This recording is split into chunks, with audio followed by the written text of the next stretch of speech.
Դե Միացյալ Նահանգների գործողությունները դրանք միջազգային իրավունքի կոպիտ խախտում են, դա իրենք խախտում են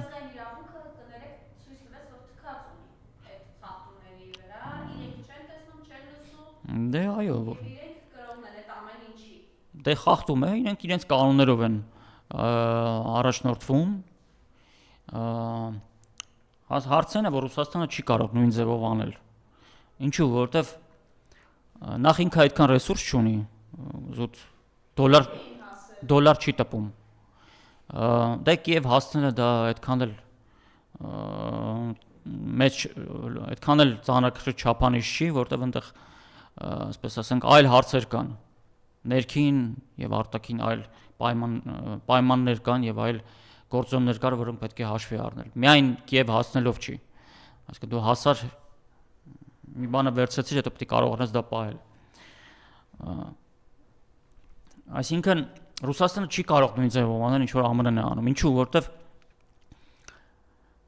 Ռուսաստանը հենց այդ սկզբունքի հիման վրա է աշխարհը միավորում իր շուրջ Եվ պետությունները ձգտում են դեպի Ռուսաստան Նույն Հնդկաստանը, Չինաստանը, ինչի Որովհետև ամբողջ կյանքը իրենք տեսել են արևմուտքի միջամտությունը իրենց ներքին գործերին, որը իրենց բերել է կորուստներ, զոհեր Եվ չեն կարողանում նորմալ զարգանալ Սանկցիաներ եւ այլ եւ այլ Հիմա Ռուսաստանը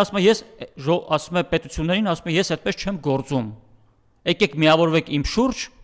ես կօգնեմ ձեզ ձեր հետ միասին, որպեսզի վերականգնենք կարգ ու կանոնը, որ չլինի ինչ որ մեկի կանոններով, լինի միջազգային իրավունքով Եթե Ռուսաստանը սկսի փորձի գործել այնպես ինչպես ԱՄՆ-ն է գործում, Ռուսաստանի կողքը ոչ մեկ չի կանգնի Հենա ԱՄՆ-ն նույն ձևով անում է, ինչի է պետք Ռուսաստանի կողքը կանգնել, եթե Ռուսաստանը նույն ձևով անի, ինչ որ ԱՄՆ-ն է անում Բայց հենց այնպես ԱՄՆ-ն չի հրաժարվի իր համաշխարհային գերիշխանությունից եւ այդ իր կանոններով գործելու սկզբունքներից Իրեն պետք է ուժով ստիպել ԱՄՆ-ն պետք է վախենա Դրա համար էսկալացիան Ռուսաստանի եւ ԱՄՆ-ի միջև պետք է հասնի գագաթնակետին 1962 թվականին որպեսզի ԱՄՆ-ն հետ քայլը աներ պահանջվեց միջուկային ճգնաժամ պահանջվեց որ ասենք ԽՍՀՄ հրթիռները հասնեն Կուբա եւ այնտեղից սպառնան ԱՄՆ տարածքին Դե հետեւաբար առանց ուժի Միացյալ Նահանգները հետ քայլ չեն անելու հետեւաբար մեզ սպասվում է ԱՄՆ Ռուսաստան շեշտակի էսկալացիա եւ միջուկային ճգնաժամ Նոր այդ ժամանակ ԱՄՆ-ն հետ քայլը կանի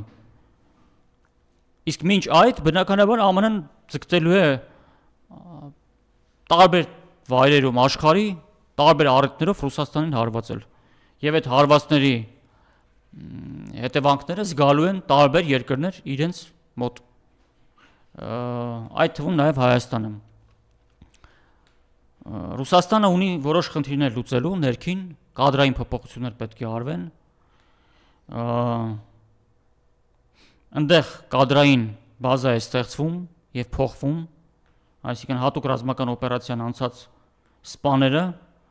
պատրաստվում են կառավարչական պաշտոնների եւ պահը կգա եւ շատ արագ այդ փոփոխությունները կարվեն։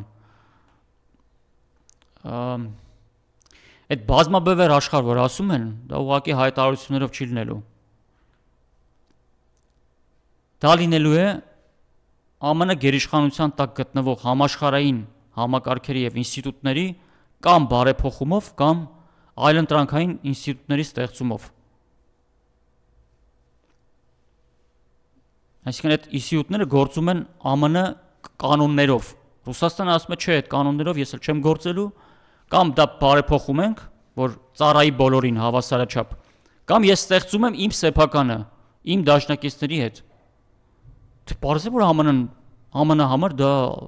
ամենամեծ սպառնալիքն է։ Ինքը բնականաբար դրան ամեն ձևով խանգարելու է։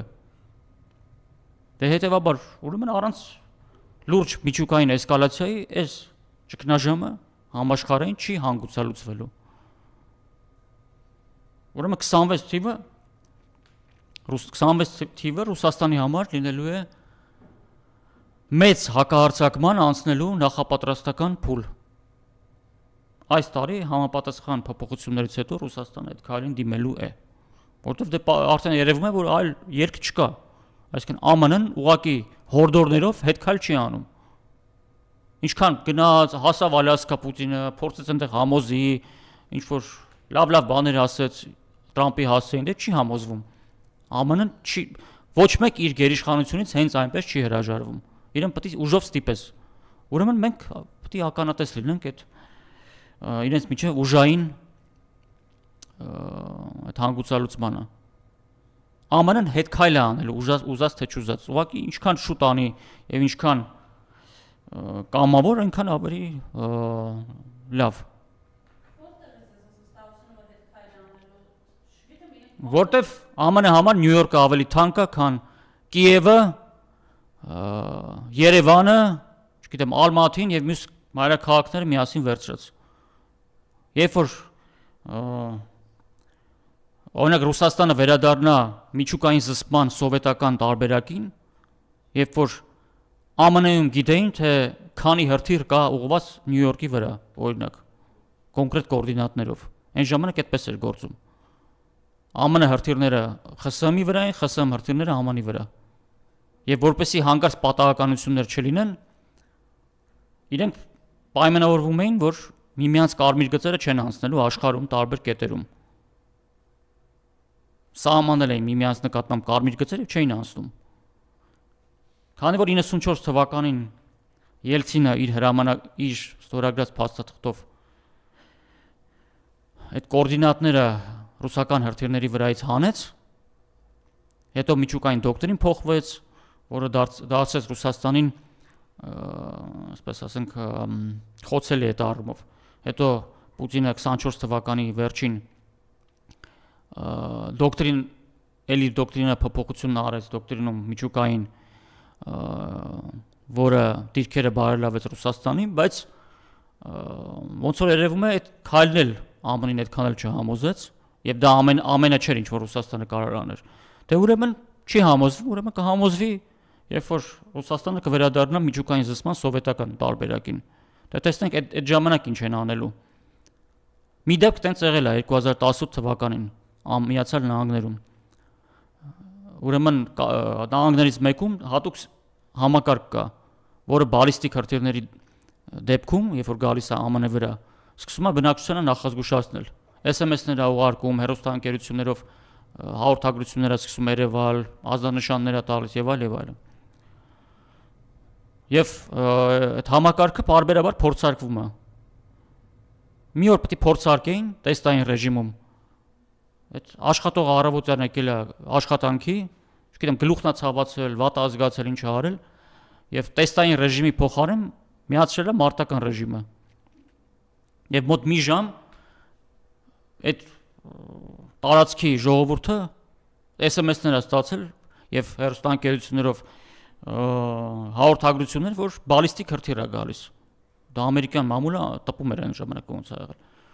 Սկսել են գրասենյակներից փախնել, արագ են քշել դեպի բունկերներ, միջադեպեր են եղել, մարդիկ են, չգիտեմ, պատուհաններից գցվել, որտեղ էսա հրթիռները գալիս են։ Այսինքն այդ 1962 թվից այդ հիշողությունը կա ամերիկացիների մոտ։ Տասնյակ հազարներով բունկերներ են սարքել միջուկային պատերազմի համար։ Իրենք վախում են այդ պատերազմից։ Իրենք չեն ուզում այդ կոմֆորտ վիճակը կորցնեն։ Բայց ոնց որ տեսնում եմ, ստիպված մի օր այդ օրը գալու է։ Ես չեմ տեսնում քայլեր, որ ԱՄՆ-ն ասի լավ, որպեսզի այդ հանգարց այդ պանիկան չլինի ԱՄՆ ներսում, ես Ռուսաստանի հետ նստեմ հավասարի խոսեմ։ Դե հիմա չի ուզում, ուրեմն ստիպված պետք է ավելի կոշտ մեթոդների դիմի։ Դուք խաղացեք Ռուսաստանի հետ, ինչպեսի հրապարակում որ անում է Մեդվեդևը։ Մի անգամ Մեդվեդևը հələ Բայդենի օրոք էր ասաց, երբ որ 91 թվականին Սառը պատերազմում ԱՄՆ-ն հաղթեց, իրենք որոշեցին, որ իրենք վերջնական հաղթել են։ Նա ասաց, որ դա սխալ ընկալում է իրենց կողմից եւ իրենք պարտության շեմին են։ Ինչ ասել է պարտության շեմ։ ԱՄՆ-ն բազում խնդիրներ ունի, ներքին եւ արտաքին։ Այդ խնդիրները պահվում են, խնդիրները լայն տարածում չեն ստանում եւ չեն բերում ԱՄՆ պետության փլուզմանը, որովհետեւ ԱՄՆ-ն ուժային մեթոդներով դա պահում է։ Ռազմական բյուջեով, ներքին ոստիկանական միջոցներով եւ այլ մեթոդներով։ Բայց հերիք է ԱՄՆ իշխանությունը, իշխանության հեղինակությունը աշխարհում եւ իր ներսում խաթարվի, այդ պետությունը փլուզվելու է ավելի վատ ձևով, քան փլուզվեց ԽՍՀՄ-ը։ Բայց Ռուսաստանը չի ուզում դրան հասցնել, որտեղ այդ պետության փլուզումը ընդհանուր առմամբ ցնցում է լինելու աշխարհի համար։ Հետևաբար փորձում է պայմանավորվել ավելի մեղ միջոցներով, բայց ոնց տեսնում եմ ԱՄՆ-ն դրան չի համաձայնվում։ Իհարկե չեմ ասում, որ հաստատ կարող է եւ միջև վերջ չհամաձայնվել, բայց տվյալ դեպքում ինչ կատարվում է Վենեսուելայում եւ Իրանում, փորձում է ուժային մեթոդներով Ռուսաստանին ճնշել։ Ռուսաստանն էլ որ գնա Ուկրաինայում հրադադարի, ՆԱՏՕ-ն էլ զորքեր մտցնի Ուկրաինա եւ սկիզբ դնեն Ռուսաստանի փլուզման համար։ Դե Ռուսաստանը բնականաբար չի կանգնացնելու պատերազմը, Ռուսաստանը վերցնելու է ողջ Ուկրաինան, մի մասը կմտնի որպես իր տարածք, իր կազմ, մյուս մասի վրա կսահմանվի արտաքին կառավարում։ Այդպես, այսինքն այն կանխատեսումները, որ կարող է Ռուսաստանը, չգիտեմ, Դոնբասը վերցնել, դա փոխարինել Վենեսուելայի հետ կամ չգիտեմ ինչ որ մեկի հետ,